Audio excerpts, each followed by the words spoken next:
In this video, I'm going to tell you about an Amazon affiliate niche site that made $6,452 in 1 month, and then overnight it went down to about $100 a month. And I learned 7 things. I'm going to tell you about them in this video. So let's get to it. My name is Doug Cunnington. I'm the founder of Niche Site Project. I write about Amazon affiliate marketing and talk about productivity, talk about project management as well. If you're new to the channel, take a look around at some of the other videos. And if you like what you see, please consider subscribing. Let me tell you a little bit about this site. So as I mentioned, it's an Amazon affiliate niche site. And if you're unfamiliar with that kind of a site, it's a site that has reviews on it and it refers people over to Amazon. If the visitor makes a purchase on Amazon after he or she goes through your affiliate link, then you get a small commission, like between 1 and 10%.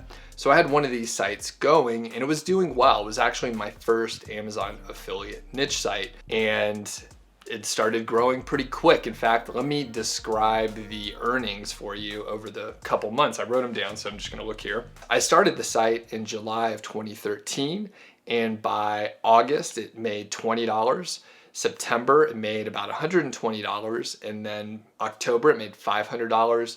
November of 2013, it made roughly $2,800, and in December, it made $6,252. And I thought, this is great, I'm gonna quit my job. But it didn't work out so well. I think you could take this sort of as a cautionary tale. You know, I had this asset, this website that was doing awesome, but there was inherent risk involved, and I didn't realize it at the time. I was so new to Amazon affiliate marketing. Now, let me rewind just a little bit and give you a reference point, because it sounds, I just described the earnings went up to $6,000, and then January of 2014, it dropped down to about $100. It was because I got a Google manual penalty on the site for, poor SEO practices. Now, let me explain how I ended up at that point. I got started with online marketing after I found the Smart Passive Income podcast by Pat Flynn. I didn't know anything about marketing before that. I didn't even know you could make money online. And in fact, when I first listened to a few of the episodes, I thought it was a total scam. I didn't believe Pat Flynn when he was talking about the money that you could make from these niche sites. Well, I was obsessed, and I listened to like 50 or 60 episodes in about a week. I had a corporate full-time job at that point, so I was in the car often and was able to listen to a lot of podcasts while I was commuting. And then while I was at the office, I actually had quite a bit of free time. So I listened to a bunch of the episodes that Smart Passive Income had out. In fact, I caught up on the full back catalog, and also found Spencer Hawes at the same time. So he writes at Niche Pursuits, and Spencer has a podcast as well. So I was really into this niche site idea. Back then, both Spencer Hawes and Pat Flynn were gray hat SEOs. So they used private blog networks or Web 2.0s. I remember one of the first articles that I read at Smart Passive Income was about using link wheels and link pyramids. And look, nowadays, neither of those guys are doing any sort of gray hat activity. They're white hat, and they follow the rules that Google outlines. But back then in 2013, they were doing what everyone else was doing, which was gray hat tactics. Now, eventually those tactics stopped working as well, and you definitely, if you use them today, you're at more risk than if you don't use them, and you have to be very methodical about how you're doing it. Now, I'm not a gray hat either, mainly because of this story. Going into January, things were great. Like I said, the site made $6,000, and I thought, this is fantastic. I feel confident telling my friends about it, which, up until that point, I was a little nervous to describe what I was doing because I thought they would make fun of me or something. By the way, if you ever get that feeling, let me know in the comments. I have an idea that it's kind of a common thing where we're embarrassed to tell our friends what we're working on. We're putting all this time in, we don't know if it's gonna work. But once I made $6,000 in December 2013, I thought, hey, I'm confident enough to share that stuff with them. It's a cool story, right? Well, in January of 2014, I got an email from the Google search console team, or webmaster tools as it was called back then, and it said your site's been flagged for unnatural links and there's a manual penalty on it. They gave you a little bit of a guide to remove the links, and they pointed you towards documentation and let me know that I could apply for a reconsideration request after I cleaned up the backlinks and took some action. Well, I was never able to recover the site. The deal is almost all of the links that I had that were boosting the site's rankings were basically gray hat. If I removed those links, the site wouldn't rank anyway. So I removed some links, the rankings never came back, and that was a sad day. That was a sad month because I thought maybe I could recover it, but I was never able to. Here are the 7 things that I learned, and I'll go sort of into detail on each one, and hopefully you'll learn lessons from me and you won't have to make the same mistakes. So number 1, things change fast with a business model like affiliate marketing. With affiliate marketing, especially this sort of Amazon affiliate niche site idea, most of the traffic comes from Google. Google has organic search traffic that they send over to a niche site. That's the primary, 70 to 90% of the traffic comes from that source for my sites and most of the people I know. So the problem on the front end is we don't control the traffic. So if Google penalizes your site, for example, you have no traffic, and even if you have great content, a lot of content and engaging content, if you don't have Google sending traffic to you, you're in trouble. Now, sure, there are other models out there, but my focus is on organic search and organic SEO. That said, when we look at the other side, the affiliate marketing portion of it and the affiliate program, Amazon controls that. So 2 main areas you don't have control over. So if one of the companies or one of the entities changes their policy, you can't do anything about it. So if Google takes away your traffic because they don't like the way you're doing link building, you can't do anything about it. You could try to, fit within their rules, but there's really not much you can do. You have to play within their rule set. Same thing with Amazon. Amazon has the terms of the agreement and the operating agreement, and basically if you do anything wrong that Amazon doesn't like, they can, get you out of the Amazon Associate Program. So it's volatile and things can change fast. Quick example is in March of 2017, Amazon changed the commission structure. None of the affiliates could do anything about it. In most cases, affiliates made, somewhere between, 20 and 35% less, sometimes as high as 48% less, just because the commission rate structure changed. Number 2 is if you break the rules, your risk is higher. Now, I know even nowadays in 2018, people use private blog networks and Web 2.0 links and other gray hat tactics, and they get away with it, but their risk is higher. They're literally like breaking some rules. Now, if you use white hat techniques like guest posting and pure outreach and networking and that sort of thing, you may still have risk, but it's definitely lower than if you do gray hat tactics that literally break the rules. So on the Google side, you don't want to break rules there if you want to keep your risk lower. And on the Amazon side, they have their operating agreement and a whole set of rules around that. So you need to follow the rules in both cases. If you don't, you probably can get away with it.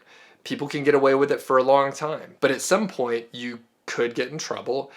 The risk is just higher if you break the rules. So I learned, don't break the rules and you'll be a little bit better off. Number 3 is I'm patient. I'm not interested in taking shortcuts. I'm not interested in trying to do anything the cheapest or the fastest or the easiest way. If you're trying to take a shortcut, you're usually doing things that are on the edge of like ethical. Sometimes it could be just riskier. So if you're doing anything that seems like you shouldn't be doing it, you probably should do something else. So in general, across the board, if I explore my options and I see that something's really easy or something's really cheap, it usually makes me nervous. That usually means it's not going to work or be effective. So from the perspective of like using a private blog network, some people may think, hey, I'm going to use a PBN because it's easier and it looks like it's actually cheaper too.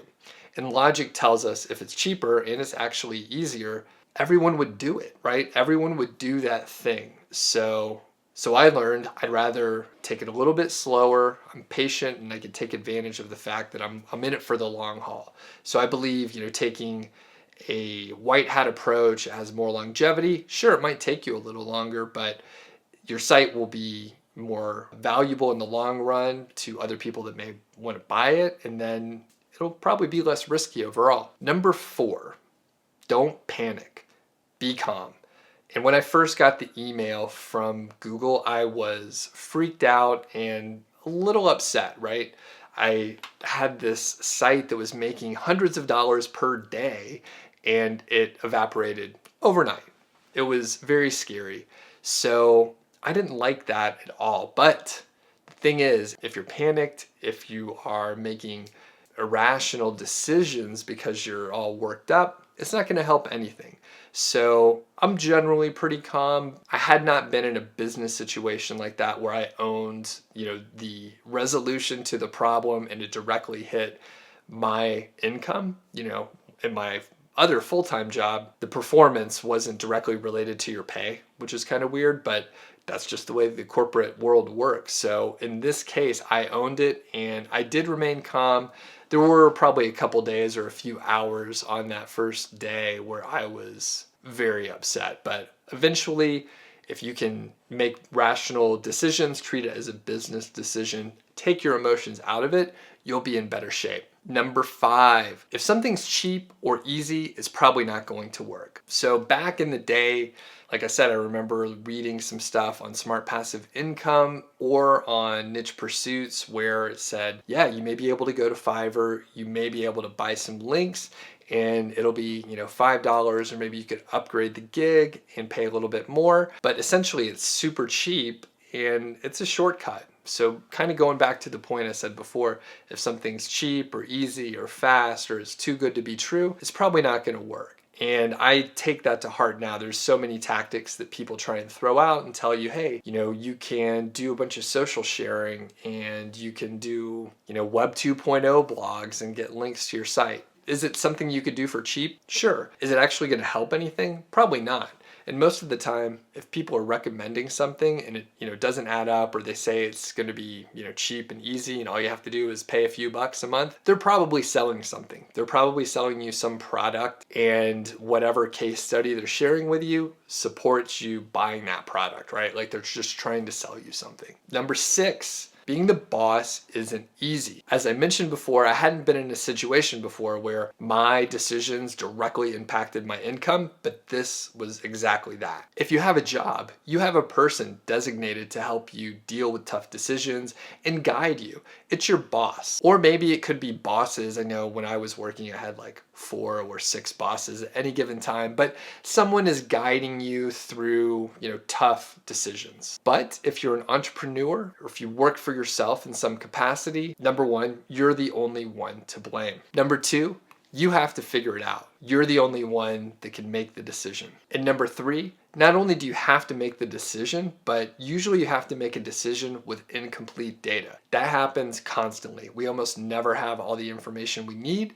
And then as time goes on, we may find out that we made assumptions that were just plain incorrect or wrong. So it's not easy to be a boss. And number 7, you probably know already, I learned that I didn't want to use gray hat tactics anymore.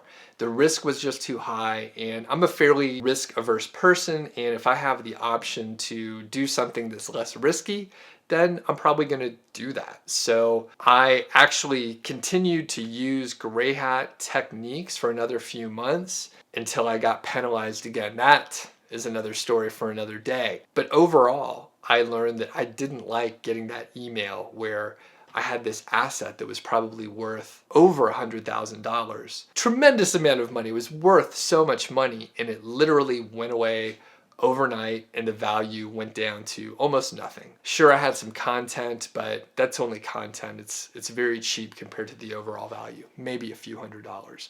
So I learned that I didn't want to use gray hat stuff anymore. My name's Doug Cunnington. I'm the founder of Niche Site Project. If it's the first time on the channel, have a look at some of the other videos. If you like what you see, please consider subscribing. My question to you, the question of the day is, Have you had a site penalized? If so, were you able to recover it? Let me know in the comments below. And be sure to check out the comments. Some of the best ideas and answers and stuff like that are from the community, not me.